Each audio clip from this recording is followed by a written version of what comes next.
We are good to go. Cool. What's good, guys? So this is the first video in a series where I'm going to try and break down the process of how I make a track from start to finish. Now, it is going to get quite technical, but I will try and do my best to explain for those who don't know. Like, I've got a lot of musical friends that... I've got a lot of friends that will probably watch this and be like, yeah, like, I don't know what those words mean, but then I've also got musical friends who'll be like, yeah, get to the point, I know what that word means. So I'm going to try and kind of keep things on a level playing field, if that's even possible, but we'll see what we can do. Now, before I get started, one thing I'm going to say is the process in how I make music isn't necessarily going to be the same for everybody out there. The two kind of different ways are, there's the software side of things, but then there's also some people choose not to work on a computer and they use like hardware, which is like actual physical pieces of equipment. I just want to put that out there because I'm not going to go into every little detail about what I'm doing in this software, as in like the shortcuts and stuff like that. It's going to be, I'm going to kind of glaze over all of that. It's just going to be, this is the process. So I hope that makes sense. So in this particular video, I'm going to be breaking down how I actually made the track. So it's going to be focusing on just the production of the beat, basically, how I structured it, and then exporting that and getting it ready to go to the next stage. So I'll do another episode on how we record, and then I'm going to do an episode on the mixing, and if I can convince my mastering engineer to let me in his studio with a camera, I'll do a video about how the track is mastered, because again, it's a huge part of the finished product and you can't really leave it out. So the first thing I'm going to do is play a quick snippet of the track. The track's called Most. It features Lex, Tony Tig and Deck West, and there is a singer on the chorus, but it's just a sample, so I can't credit the singer because I don't know her name basically. But yeah, there's a sample, a singer on the chorus that I sampled. So when you hear that, it's just what it is. It's not somebody I know. But anyway, let's go ahead. Let's play a little bit of it, and I'm just going to skip through the. I'm going to play a bit of the first verse, second, and third, just so you can hear the people that are on it and kind of how it sounds, basically. So let's go. Yo, she wants to know where I'm at. I don't talk much, but she knows I got chat. A dog wolf in the cats, no tinging barking, I was barking it, yes. I feel you, girl. She doing the most to try to win my heart. Playing the cards is like a work of art. Late night texts and selfies on the grind, making moves so. You a 10-10, you my gal and my best friend. Let me take you to the West End. They ain't never treat you right for your X-Men. Now you fucking with a guy that's on deck. I'm just going to play a little snippet of the chorus like properly, because all you keep hearing is the ends of it, but this is the hook. Doing the most, but I can't front. I still want you close. I want you close. I want you close, even when you're doing the most, doing the most, doing the most. Yeah. So yeah, that's the track. As you can hear, that's it's kind of got like a Latin-y kind of guitar vibe to it. Now, what you're hearing here is pretty much the finished product. It's not the mastered product, but it is. Like I said, I'll get into that. This so far is the produced, recorded and mixed track, so there's kind of one stage left at this point. Now, everyone is different, but when it comes to making a track where like the focal point is the guitar, I'll usually try and find a loop that I like, that I'm really happy with. Sometimes I will get artists to record guitar loops for me, but I usually only do that when the track is kind of almost finished and it just needs that like extra little bit, which is what I did on my track with Deck West and AS called Waste Time.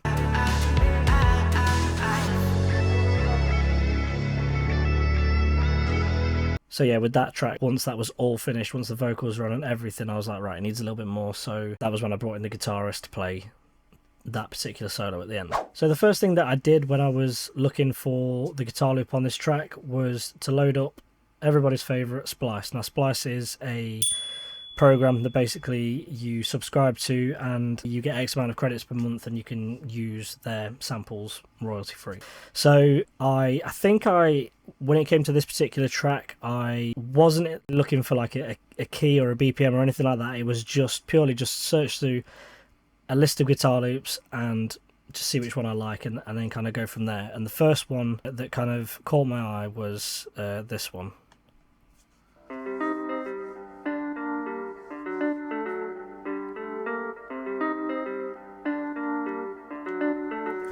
it's just that basically over and over again in like a 4-bar loop. Now that is in G minor and it's at 100 BPM. I think we kept it at G minor, but I slowed the BPM down just because I wanted it to be slower. So I'm just going to show you. Basically, we drag this clip into FL. So yeah, as you can see, because it's at my project is at 90 BPM, and the guitar loop itself is actually 100. It kind of doesn't match. If I just zoom in, it doesn't meet on these particular bars just here. So this is an 8-bar loop. When I say bars, it's basically that's a bar, that's a bar, that's a bar. So you can see these thicker lines indicate where the bars start and end. Now this is an 8-bar loop, but because my BPM up here is running at 90 BPM and the sample itself is at 100 BPM, the sample is actually finishing quicker than the 8th bar, if that makes sense. So all we need to do to fix that is to, just going to zoom in quite a bit more, and we just basically drag this until the start of the 9th bar. So that is now our guitar loop lined up. That will now play. It will get to the end and it will start perfectly again, and you will have like a nice continuous loop. So once I've restretched the sample to the BPM that I'm working at, the first thing that I do have to go in and do is reset the pitch, because that does kind of throw the pitch off slightly. So if I drag it, if I make it longer, it will make the pitch go lower. So now we've got the guitar loop that we want. I've stretched it to make it fit the BPM that I'm working at. I've reset the pitch so that it sounds the same, in like the same key as it was before. I'm just going to go ahead and play that back, and I'll press pause once I've done.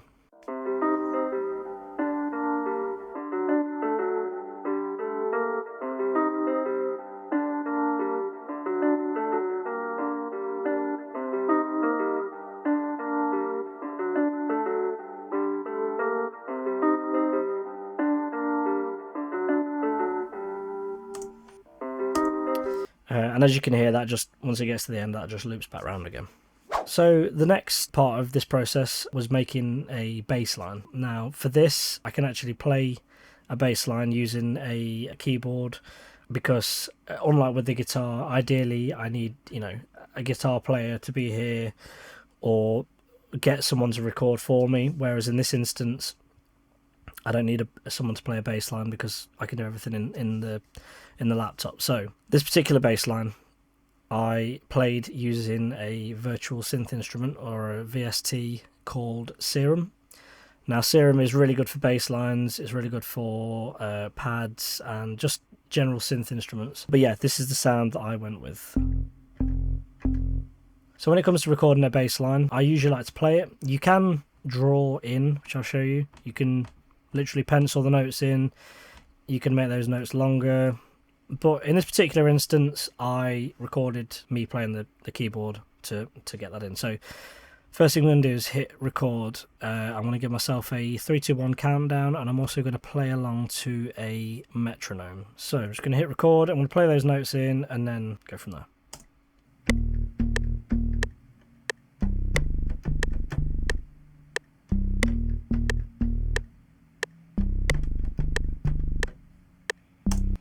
So I'm just going to hit stop, and as you can see, there are some of them that are kind of slightly off, some of them come in too soon, too late. But what we can go ahead and do is do something called quantizing, which is an option that just basically puts all those notes into line. So once those two parts are laid down, I'm happy with those. The next element of the track that I'm going to add is some percussion. Now the percussion is what gives the track its rhythm and its kind of flow, essentially. Now for this track I chose to use a wood block, 3 different hi-hats, 3 different snares, and I've also got 3 hi-hat rolls. First thing I'm going to add in is a wood block. I'm going to hit play and I'm just going to let it play, and then I'm going to add in the wood block, and then I'll stop the video and we'll go from there.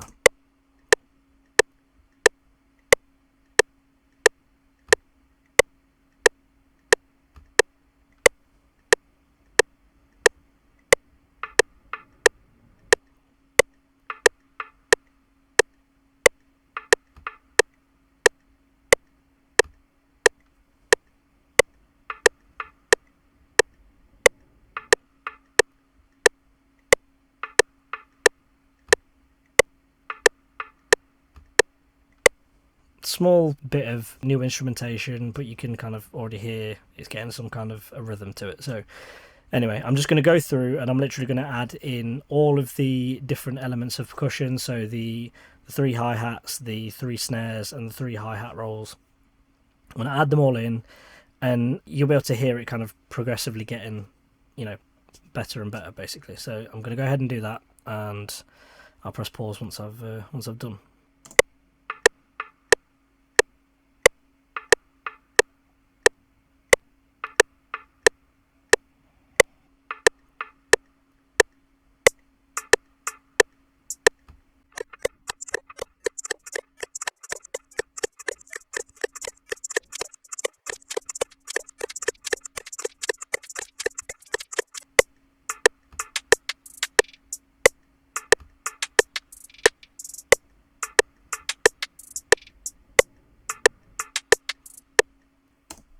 So yeah, as you can hear, that's all the percussion laid down. I'll take the metronome off, just let you hear that again, because it can kind of, once you start getting some elements in there, the metronome, you don't need it anymore. It kind of starts to get distracting. So I'll play that without the metronome on, so you've not just got that kind of ticking noise constantly going on in the background.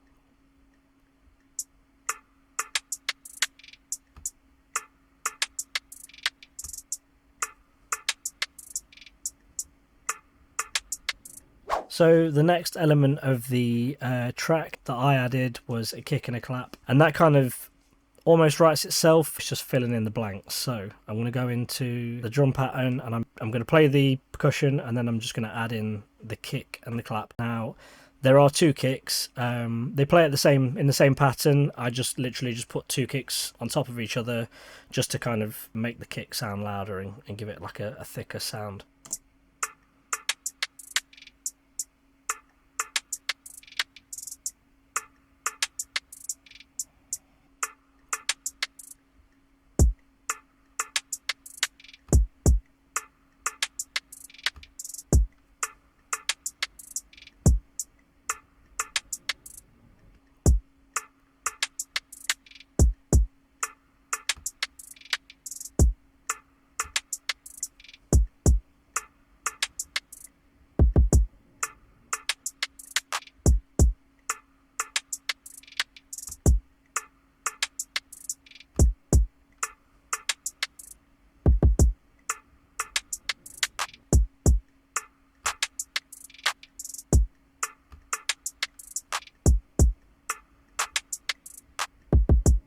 Really simple kick and clap pattern. Like I said, they are almost just like filling in the blanks, so you're just like picking pockets. So the last thing to finish that off is just a sound effect of, it's almost like a long strum of like a violin or something like that. It's just like a kind of a one take, but I'll play that and you can hear what it sounds like.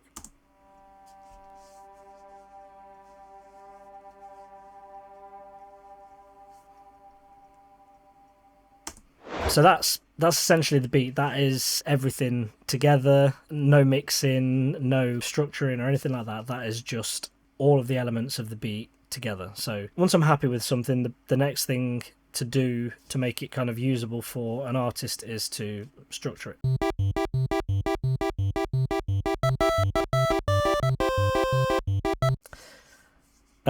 So the track is structured. I've gone ahead and done that, and I figured it would be easier to talk through what it is that I've done. So as you can see here, the guitar loop runs basically all the way through the track. The effects, they come in a couple of bars into the track. The bass then follows 4 bars later. As soon as the bass starts, the clap also comes in, then the percussion comes in at the same time as the drums and the wood block, and then that is pretty much it. The bass then drops out for the start of the first verse. Same again for the start of the second verse, same again for the start of the third verse. And that's pretty much it. The drums and all the percussion and everything drops out at the very end and allows the bass, the effect, and the guitar to kind of add an outro to the track. And then just to give some kind of a bit of variety, when it came to the end of the verses, so the last 8 bars of each verse, I've added in something called a high pass filter, which is something that essentially scoops the frequencies out. So it goes from sounding normal to kind of like it's underwater. Is the best way to explain it. So I'll just quickly show that, and you'll see exactly what it sounds like.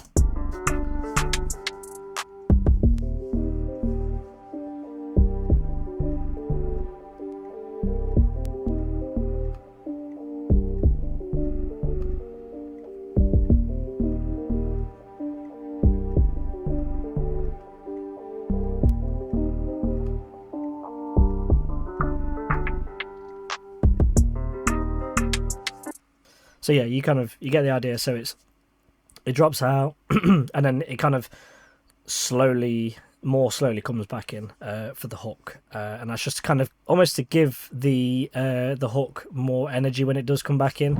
But yeah, that is the basics of making a beat. What I'll do now is I'll go ahead. I'll just quickly show you. I'm just going to go ahead, export this. I just press save, and then I would press start. And I would just let that go, and that will essentially create me a music file that I can then send out, and yeah, let people write to, record to, and that's what we're going to be doing in the next video. So if you have enjoyed this, do let me know, leave a comment, subscribe, all that kind of stuff, and yeah, I will see you in the next video. Peace. Doing the most, doing the most, doing the most, but I can't front. I still want you close, I want you close, I want you close, even when you're doing the most, doing the most.